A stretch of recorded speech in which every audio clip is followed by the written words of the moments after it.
Hello guys, welcome to my channel. तो आज के इस वीडियो में मैं आपके लिए एनडीए का जो सेकंड एग्जाम कंडक्ट होने वाला है उसके लिए मैथमेटिक्स का मोस्ट इंपॉर्टेंट टॉपिक्स लाया हूँ।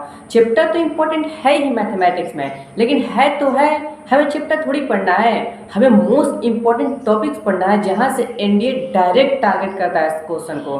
तो चलिए देखते हैं कौन कौन से वो टॉपिक है। जितने भी टॉपिक्स हैं मैं आपके लिए एक एक करके नोट करके लाया हूँ ताकि आपका एक भी टॉपिक स्किप ना हो पाए। अब प्लीज आप भी इस टॉपिक को स्किप करके मत जाएगा, मतलब डेफिनेटली आपको पढ़ना है तो पढ़ना है। देखते हैं सबसे पहले सेट रिलेशन एंड फंक्शन की बात करते हैं। सेट रिलेशन फंक्शन में सबसे पहले बात आती है numbers of subset containing an element. तो क्या होते हैं नंबर्स ऑफ सबसेट जो एन एलिमेंट कंटेन करके रखती है, तो उसका नंबर्स ऑफ सबसेट क्या होती है 2 के पावर n। वैसे ही नंबर्स ऑफ प्रॉपर सबसेट पूछ देगा तो 2 के पावर n माइनस वन, और नंबर्स ऑफ पावर सेट पूछ देगा तो 2 के पावर n, यानी कि सबसेट और पावर सेट का 2 के पावर n ही होता है। और उसके बाद लास्ट में एक और टॉपिक से सेट रिलेशन फंक्शन का जहाँ से एवरी ईयर सवाल आती है, वो आपकी आती है वेन डायग्राम पे। मीन्स बोल दिया कि इतना लोग इंग्लिश जानते हैं, इतना लोग फिजिक्स जानते हैं, इतना लोग दोनों जानते हैं, इतना लोग कुछ भी चीज़ नहीं जानते हैं, तो बताइए कि इतना लोग क्या जानते हैं। तो आपको वेन डायग्राम के बारे में अच्छे से पता होगा, तभी आप इस तरह के क्वेश्चन को कर पाएंगे।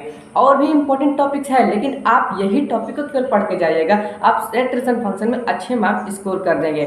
दूसरा आप डायरेक्ट आते हैं ट्रिग्नोमेट्री में। तो ट्रिग्नोमेट्री में बहुत सारे बच्चों को बहुत ज़्यादा दिक्कत होती है। तो सबसे पहले ट्रिग्नोमेट्री में आपको एंगल थीटा मेथड पुट करने आना चाहिए। मीन्स जो भी एंगल होते हैं, एंगल पुटिंग मेथड, कोई भी क्वेश्चन में हम अपने तरीके से कोई एंगल मान लेंगे, उसको पुट करके अपने आंसर निकाल लेंगे, तो वो थीटा मेथड पुट करना आना चाहिए। दूसरा जितने भी ट्रिग्नोमेट्री का ये फॉर्मूले हैं, उस ऑल फॉर्मूले को आपको लर्न करना है, क्योंकि ट्रिग्नोमेट्री का डायरेक्ट फॉर्मूला आपके एनडीए एग्जामिनेशन में आ जाती है। और तीसरा मेथड आपको पढ़ना है पीरियोडिसिटी के बारे में। जैसे कि पूछ देता है साइन का पीरियड क्या हो गया, टेन का पीरियड क्या हो गया, मॉड साइन का पीरियड क्या हो गया, तो आपको पीरियोडिसिटी के कंसेप्ट जानना बहुत ज़्यादा इंपॉर्टेंट हो जाता है। यहाँ से एक एक दो दो क्वेश्चन आपकी बन जाएगी। तो उसके बाद आपको मैक्सिमम मिनिमा के बारे में पढ़ना है ट्रिग्नोमेट्री में। तो ट्रिग्नोमेट्री में मैक्सिमम मिनिमा का कुछ छोटा छोटा कंसेप्ट होता है, उसको जानना बहुत ज़्यादा इंपॉर्टेंट रोल प्ले करते हैं आपके एनडीए के लिए। तो यहाँ से ट्रिग्नोमेट्री के बस आपको इतना पढ़ना है, उससे बाहर आपको ट्रिग्नोमेट्री में नहीं पढ़ना है, क्योंकि ट्रिग्नोमेट्री तो बहुत ज़्यादा वास्ट है, लेकिन हमको लिमिटेड मात्रा में पढ़ना है, तो बस इतना ही आपको ट्रिग्नोमेट्री में पढ़ना है। उसके बाद डायरेक्ट आ जाते हैं हम अपने 2D पे। तो 2D में सबसे पहले आपको ऑप्शन को सेटिस्फाई करना आना चाहिए। मीन्स कोई भी लाइन है, बोलता है कि एक पॉइंट से पास आउट हो रही है, तो बताइए कि वो लाइन की इक्वेशन क्या होगी। तो जब वो लाइन इस पॉइंट से पास कर रही है, तो इट मीन्स ये पॉइंट लाइन पर पड़ रही है, तो इट मीन्स वो लाइन सेटिस्फाई करेगी, ये पॉइंट सेटिस्फाई करेगी लाइन को। इस लाइन की इक्वेशन पूछा है, तो इस पॉइंट को जब हम इक्वेशन में रख देंगे, तो ऑप्शन जो सेटिस्फाई करेगा, जो बराबर आ जाएगा, तो वही हमारा डायरेक्ट आंसर होगा। तो ऑप्शन सेटिस्फाई करना आपको आना चाहिए, डायरेक्ट यहाँ से एंडेड टारगेट करता है क्वेश्चन को।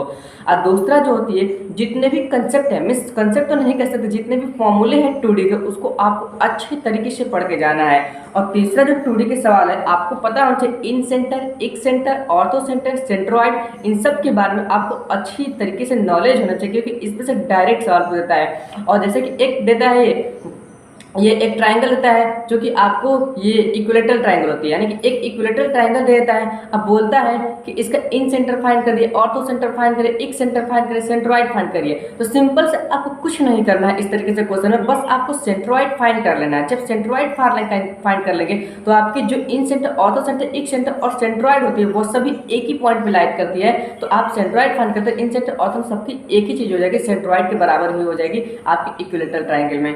उसके बाद आती है, इसके बारे में आपको पढ़ना है इंटरनल एंड एक्सटर्नल डिवीजन, यानी कि आपकी 2D में इंटरनल एंड एक्सटर्नल डिवीजन है, उसको आपको बहुत अच्छे तरीके से पढ़ के जाना है। जैसे कि आपके इंटरनल डिवीजन में आए थे कि एक लाइन है, एक लाइन बनी हुई है, उस पर एक पॉइंट इंटरनली डिवाइड करती है, तो find the point of that line. फिर से एक्सटर्नली डिवाइड करते थे, find the point of that line. तो आपको यहाँ तक बहुत अच्छे तरीके से ये सब को पढ़ना है। अब नेक्स्ट टॉपिक देखते हैं क्या है। नेक्स्ट टॉपिक आपकी सर्कल है। तो जितने भी सर्कल के भाई फॉर्मूले हैं ना, उस फॉर्मूले को लर्न करके जाएगा, क्योंकि डेफिनेटली सर्कल से वहीं से फॉर्मूला ही टारगेट कर दिया था। इस बार जो 2021 का फर्स्ट में जो पेपर हुआ था ना, उसमें दे दिया था सर्कल का कि इसेंट्रिसिटी दिया था, एलिप्स का, पैराबोला का, सर्कल का, हाइपरबोला का, बोला था इसमें से कौन सा सही है। था इस सब के बारे में आपको जाना बहुत ज़्यादा इंपॉर्टेंट रोल प्ले करती है, तभी आप अच्छे मार्क्स इसका मिनिमम कट ऑफ तो क्लियर। अगर आप कुछ भी नहीं पढ़े हैं तो केवल ये टॉपिक को पढ़ लेंगे तो डेफिनेटली आप कट ऑफ तो क्लियर कर ही जाएंगे।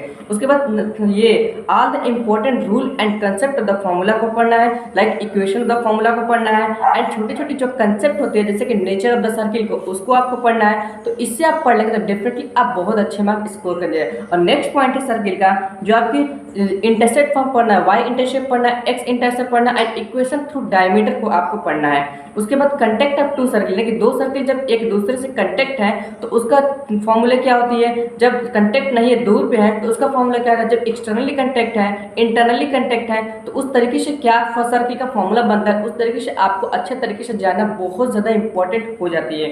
नेक्स्ट पॉइंट जो सर्किल में है वो आपकी टेंजेंट फॉर्म ऑफ सर्किल है, मीन्स आपको सर्किल का जो टेंजेंट फॉर्म होती है ना उसको पढ़ना है। टेंजेंट फॉर्म ऑफ सर्किल की होती है, पैराबोला की होती है, हाइपरबोला की होती है, एलिप्स की होती है। तो इन सब के टेंजेंट फॉर्म को आपको पढ़ना बहुत ज़्यादा इंपॉर्टेंट हो जाती है। उसके बाद जो नेक्स्ट चैप्टर है क्वाड्रेटिक इक्वेशन, भाई क्वाड्रेटिक इक्वेशन बहुत ज़्यादा छोटा चैप्टर है एंड बहुत ज़्यादा ईजी है।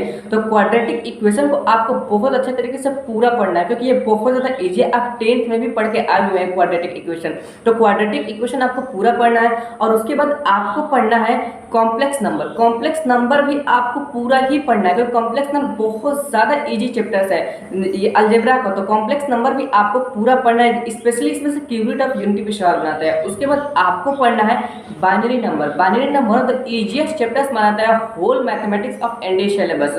तो बाइनरी नंबर्स को आपको बहुत अच्छे तरीके से पढ़ के आना है क्योंकि यहाँ से एक दो सवाल एवरी ईयर बन जाते हैं। लॉगरिदम, फिर उसके बाद लॉगरिदम जो आती है, लॉगरिदम को भी आपको ऑल कंसेप्ट उसका सीखना है, ऑल फॉर्मूला उसका सीखना है, ऑल मेथड आपको लॉगरिदम का पढ़ना है। लॉगरिदम को भी आपको पूरा पढ़ना है। उसके बाद आते हैं अलजेब्रा सेक्शन से सीक्वेंस एंड सीरीज। तो सीक्वेंस एंड सीरीज को भी आपको पूरा ही पढ़ना चाहिए, लेकिन बहुत सारे बच्चे होते हैं जो इस चीज़ को सीक्वेंस एंड सीरीज में दिक्कत होती है। तो जिस बच्चे को सीक्वेंस एंड सीरीज में दिक्कत हो रही है ना वो मेरे केवल ट्रिक को देख ले। मैंने 3 या 4 वीडियो ट्रिक का बनाया हुआ है यूट्यूब पे, केवल वह देख ले। उससे बाहर सीक्वेंस एंड सीरीज में आपका एक भी क्वेश्चन नहीं आएगा। तो केवल वो आप सीक्वेंस एंड सीरीज को पढ़ लेंगे तो डेफिनेटली आप सीक्वेंस एंड सीरीज में भी बहुत अच्छे मार्क्स स्कोर कर जाएंगे। उसके बाद डायरेक्ट अब आप आते हैं डिफरेंशिएशन में, डेरिवेटिव। तो डेरिवेटिव भी आपको पूरा पढ़ना है। डिफरेंशिएशन किसको नहीं आती है, जितने भी बच्चे होते हैं ना उनको डिफरेंशिएशन आते ही आती है। तो 3 से 4 क्वेश्चन आप या मिनिमम तो 2 क्वेश्चन आप डिफरेंशिएशन से बना ही लेंगे। तो डिफरेंशिएशन को भी आपको बहुत अच्छे तरीके से करना है, मतलब करना है। डायरेक्ट आते हैं अब डिफरेंशियल इक्वेशन पे। बीच को जो चैप्टर है integration, application of integration, application of derivative और डेफिनेट इंटीग्रेशन, इन सब को मैं छोड़ दिया हूँ। बाद में जब मैं आपको यूट्यूब पे कुछ इस पर ट्रिक वाला वीडियो लाऊंगा तो वहाँ से आप डायरेक्ट देख लीजिएगा कहाँ से सवाल आती है। ये सब बहुत ज़्यादा बच्चे कर नहीं पाते, इसलिए मैं इसको डायरेक्ट छोड़ दूँ। अब आता है डायरेक्ट डिफरेंशियल इक्वेशन पे। डिफरेंशियल इक्वेशन को भी बहुत सारे बच्चे कहते हैं ना कि बहुत ज़्यादा डिफिकल्ट एंड टीडियस होते हैं, बट आपको टीडियस वाली जैसे कि होमोजीनियस मेथड और आपके होते हैं लीनियर मेथड, ये आपको करना ही नहीं है। बस आपको 2 चीज़ ही डिफरेंशिएशन में करना है, डिग्री एंड ऑर्डर फाइंड करने का। कोई भी डिफरेंशियल इक्वेशन दे देता है, बोलता है इसका डिग्री क्या होगी, इसके ऑर्डर क्या होगा, तो आपको वो करना है। और उसके बाद आपको differential equation variable and separable method आपको डिफरेंशियल इक्वेशन में पढ़ना है। अब आपके पास डायरेक्ट आते हैं हम स्टैटिस्टिक्स पर। तो स्टैटिस्टिक्स में आपको क्या क्या पढ़ना है भाई, स्टैटिस्टिक्स भी बहुत ज़्यादा वास्ट है।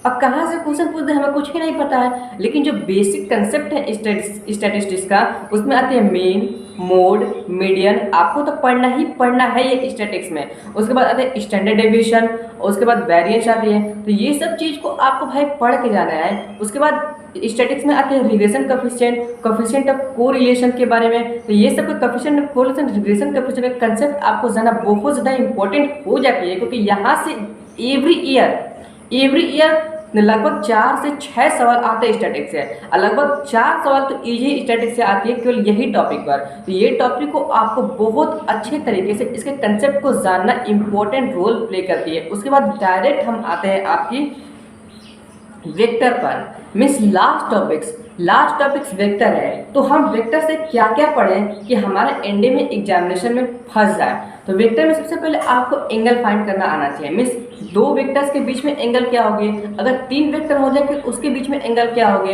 अगर कोई वेक्टर एक दूसरे के ऊपर आ रही है तो वो दूसरा वेक्टर क्या है, वो वेक्टर के बारे में आपको कंसेप्ट जानना जरूरी है। तो पहले आपको दो एंगल मीन्स दो वेक्टर के बीच का एंगल, उसके बाद तीन वेक्टर के बीच का एंगल जानना बहुत ज़्यादा इंपॉर्टेंट हो जाती है।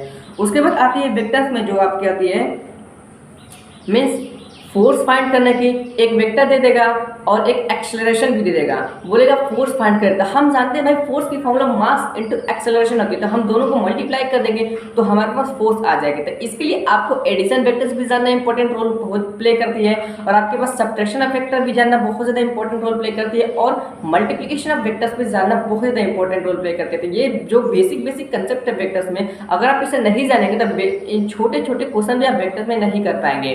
दूसरी बात कि वेक्टर में आप तो ये पढ़ लेंगे कि मतलब फोर्स इनटू डिस्टेंस वाला, उसके बाद टॉर्क जो कि बहुत ज़्यादा इंपॉर्टेंट होती है, moment of inertia, moment of inertia torque के फॉर्मूला होती है जिसे हम मोमेंट कहते हैं, फोर्स इनटू परपेंडिकुलर डिस्टेंस। एक फोर्स देता है और एक डिस्टेंस देता है, मीन्स दो पॉइंट देता है, तो उस दो पॉइंट से हम एक पॉइंट बनाते हैं ए बी निकाल के और फोर्स को मल्टीप्लिकेशन करते हैं, क्रॉस प्रोडक्ट करते हैं, तो हमारा टॉर्क निकलता है जिसे हम मूवमेंट कहते हैं। तो इससे हमें जाहिर होता है इन सब छोटी छोटी क्वेश्चन को करने के लिए हमें बेसिक सी कंसेप्ट वेक्टर में क्लियर होना बहुत ज़्यादा इंपॉर्टेंट होती है। वो बेसिक सी कंसेप्ट क्या है कि सबसे पहले आपको बेसिक से कंसेप्ट में से पढ़ना है आपको ये addition of vector, subtraction of vector, multiplication of vector है, and scalar product of vector and cross product of vectors आपको बहुत ज़्यादा इंपॉर्टेंट होती है पढ़ने के लिए, तभी आप वेक्टर के बेसिक कंसेप्ट को क्लियर करेंगे, तभी बेसिक क्वेश्चन को भी कर पाएंगे। तो please don't skip this topic because every year from this topics question will be asked in your NDA examination. If you study this topic then definitely you get good marks in your NDA examination and boost up your ranks. तो चलिए video यही इन करते हैं। अब एक बात और कि भाई मैं आपको वो टॉपिक नहीं बताया हूँ जहाँ से जहाँ से क्वेश्चन पॉइंट वाइज तो होती है लेकिन बच्चे कर नहीं पाते, like application of derivative, integration, definite integration, differential equation के कुछ डिफिकल्ट टीडियस टाइप के क्वेश्चन आते हैं, या प्रोबेबिलिटी या 3D बहुत सारे बच्चों को पसंद है और बहुत सारे बच्चों को नहीं पसंद है। तो प्लीज़ अगर आपको पसंद है तो कर सकते हैं, क्योंकि 3D से भी 6 सवाल आते हैं। अगर प्रोबेबिलिटी भी पसंद है तो कर सकते हैं, लेकिन प्रोबेबिलिटी अगर नहीं पसंद है तो छोड़ देगा, कोई दिक्कत है नहीं। केवल यही टॉपिक कर लेंगे तो आप अपने एनडीए के मैथमेटिक्स से कटअप क्लियर कर सकते हैं और अपने रैंक को बूस्टअप कर सकते हैं। तो चलिए वीडियो की एंड करते हैं, तब तक से thank you so much for your love and support. मिलते हैं आपसे नेक्स्ट वीडियो में।